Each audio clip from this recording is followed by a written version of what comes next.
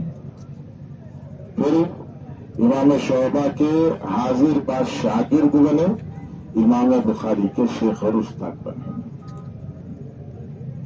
تو اللہ نے اسباب رکھے ہیں, ہدایت کے اسباب. کس کو کہاں سے ہدایت ملے پتہ نہیں. اس لیے ہمارا یہ اصرار نہیں ہے کہ تبلیغ ہی کرو, لیکن ہماری یہ گزارش ضرور ہے کہ امت پر موجودہ بھی اب جو حالات ہیں وہ حالات ایسے ہیں کہ خاموش بیٹھنے اپنے کام پر قانع مطمئن ہونے کا دور نہیں ہے.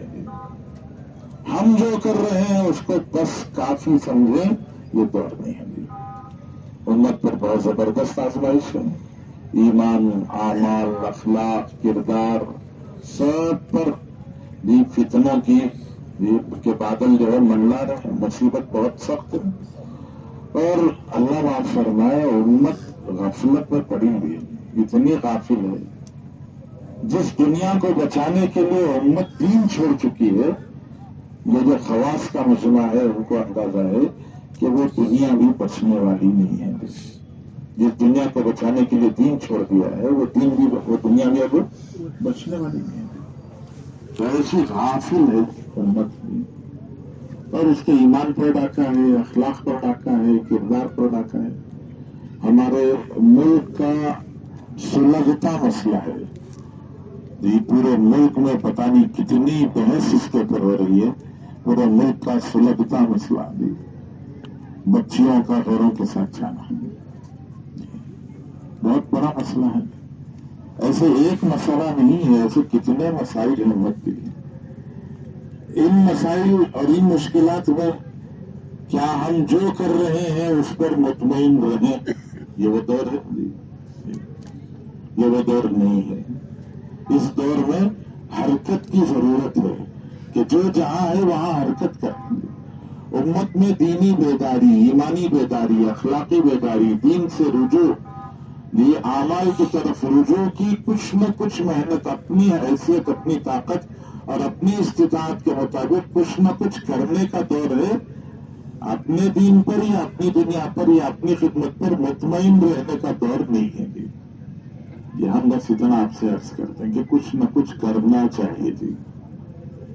حضرت مولانا محمد احمد صاحب پرتاپ گڑھی رحمۃ اللہ علیہ ہمارے یہ ہندوستان کے نقش بندی بزرگوں میں بہت بڑے بزرگ گزرے ہیں. مولانا محمد احمد صاحب پرتاپ گڑھی رحمۃ اللہ علیہ حضرت کے اشعار ہیں. حضرت کے اشعار کو مولانا عبداللہ عباس صاحب نے ہدایہ رحمت ایک کتاب ہے اس میں جمع کیے ہیں. اس میں ایک بہت پیارا شعر ہے حضرت کا, بہت پیارا شعر. رحمت کا ابر بن کر جہاں بھر میں چھائیے, رحمت کا ابر بن کر جہاں بھر میں چھائیے, عالم یہ جل رہا ہے برس کر بجھائیے. رحمت کا ابر بن کر جہاں بھر میں چھائیے, عالم یہ جل رہا ہے برس کر بجھائیے. تو ہمیں اللہ نے رحمت کا ابر بنایا ہے. ہمارے پاس علم ہے, قرآن کی امانتیں ہیں, یہ سب دولت ہمارے پاس ہے. تو امت میں ضرورت ہے چلنے پھرنے کی, محنت کرنے کی, مجاہدے کی, اپنے طور سے اپنے تئیں جتنی کوشش کر سکتے ہیں اس کی کرنے کی. ہم صرف اتنا عرض کرتے ہیں کہ تبلیغ مفید ہے, مؤثر ہے, آسان ہے. تبلیغ مفید ہے, مؤثر ہے اور آسان ہے. اور تبلیغ مفید, مؤثر, آسان اس وجہ سے ہے کہ یہ اجتماعی کام ہے. جو اجتماعی کام ہوتا ہے وہ آسان ہوتا ہے, وہ مفید اور مؤثر ہوتا ہے. جو بھی اجتماعی کام ہو وہ آسان ہوتا ہے، مفید حاصل ہوتا ہے۔ مثال کے طور سے ایک بڑا پتھر یہاں پڑا ہے، اسے راستے سے ہٹانا ہے، میں اکیلا کھڑا ہو جاؤں جی مشکل ہوگی۔ میں نے چلنے پھرنے اطراف جانے والوں کو کہا کہ بھائی ذرا ہاتھ لگاؤ، تو 8-10 آدمیوں نے ہاتھ لگایا تو مشکل کام آسان ہو جاتا ہے۔ اور مفید اور مؤثر اس وجہ سے کہ تنہا آدمی کی کوشش کے مقابلے میں جماعت کی کوشش، ید اللہ علی الجماعت، جماعت کی کوشش جو ہے وہ زیادہ مؤثر ہوتی ہے، مفید ہوتی ہے۔ تو اس لیے ہم عرض کرتے ہیں کہ تبلیغ جو ہے وہ یہ آسان بھی ہے، مفید بھی ہے اور مؤثر بھی ہے۔ اور یہ جو مجمع ہمارے سامنے بیٹھا ہے علماء کا، حفاظ کا، ماشاءاللہ اجماع کا، جی اللہ کا کرم ہے جی، یہ کہا جا سکتا ہے کہ یہ سارا مجمع، اس سارے مجمع پر تبلیغ کی چھاپ ہے جی، اس کے اوپر کہا جا سکتا ہے کہ اس کے اوپر تبلیغ کی محنت کا اثر ہے جی۔ آج سے 50 سال پہلے، 65 سال پہلے پورے علاقے میں چراغ لے کر ڈھونڈے تو نہیں ملتے تھے علماء حفاظ جی۔ آج ماشاءاللہ اتنے سارے، اور بہت سارے نہیں آئے ہوں گے لیکن جو آ گئے وہ بہت بڑا پچپائیں گے۔ اور یہ اللہ کا کرم ہے، تبلیغ کا اثر ہوگی، تبلیغ کی محنت کا نتیجہ ہے۔ اس علاقے میں محنت چلی، اس کی ہوائیں چلی تو اللہ نے ہمیں بھی مدارس میں بھیجا، پڑھ کے آئے ماشاءاللہ۔ تو یہ سب اللہ کا کرم، تبلیغ کا اثر، اور اس کا نتیجہ ہے کہ یہ سارا مجمع قلباً تبلیغ کے ساتھ جڑا ہے۔ دل سے کہتے ہیں تبلیغ بہت اچھا کام ہے، قلباً تبلیغ سے جڑے ہیں، اور ماشاءاللہ قولاً بھی تبلیغ سے جڑے ہیں۔ آپ سے کوئی بھی آ کے مشورہ کرے ہمارا بچہ بگڑ گیا کیا کریں، تو یہاں بیٹھے ہوئے سارے مجمع سے کسی سے بھی مشورہ کریں تو یہ بولیں گے 40 دن بھیج دو بچے کو جماعت میں، وہ جا کر آئے گا تو سدھر جائے گا۔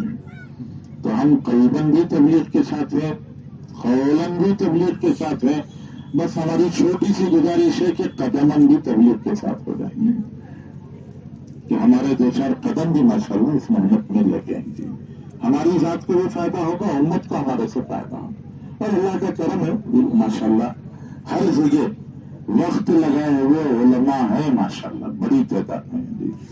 ہمارے ضلع تنکور میں بھی ہیں بہت سارے علماء جن کا سال لگا جی، جن کے 4 مہینے لگے، کیا نہیں کرنا نا، ہاں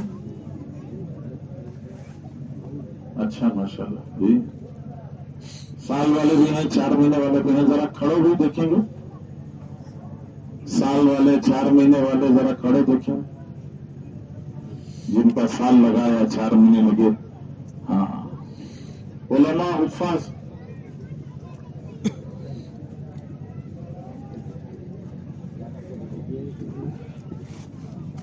ماشاءاللہ ماشاءاللہ جی، 1/3 مجمع ہے قریب قریب ماشاءاللہ جی، ذرا ادھر جی ماشاءاللہ بڑا مجمع ماشاءاللہ جی، سال والے 4 مہینے والے ماشاءاللہ، اللہ برکت عطا فرمائے، اللہ قبول فرمائے جی۔ چلو بھائی تشکیل پھر کھڑنا کا پہلے سے کھڑ لینا پہ سبھی ہے، ہاں چلو اب کھڑ گئے تو تشکیل کر لیں گے، ہاں ٹھیک ہے نا، بیرون کے 4 مہینے انشاءاللہ، بیرون کے 4 مہینے انشاءاللہ، ہاں جی۔ ہمارے کہاں مولانا ہوئی سے جاپان کوریا جا کے تنزانیہ مولانا فاروق صاحب دیکھو تنزانیہ کوریا جانا تھا، تنزانیہ میں جا کو 4 مہینے کے 8 مہینے لگا کر 6 مہینے جی، لاکھ پر میں بھی جاپان جا کر ماشاءاللہ، ہم لوگ گئے تھے، ہمارے بچے جاپان جا کر ماشاءاللہ، ٹپٹور مولانا فاروق صاحب 4 مہینے بیرون تیار ہے انشاءاللہ، جیب کو دیکھنا نہیں، غیب میں اللہ کے پاس پڑتا، ٹھیک ہے نا انشاءاللہ جی۔ اچھا ادھر آ جاؤ، اس طرف آ جاؤ، سب ادھر آ جاؤ، ادھر آ جاؤ ماشاءاللہ، ادھر آ جاؤ، آ جاؤ آ جاؤ آ جاؤ ماشاءاللہ، آ جاؤ آ جاؤ، اللہ قبول فرمائے، اللہ برکت عطا فرمائے، اللہ قبول فرمائے، اللہ برکت عطا فرمائے، آ جائیے آ جائیے۔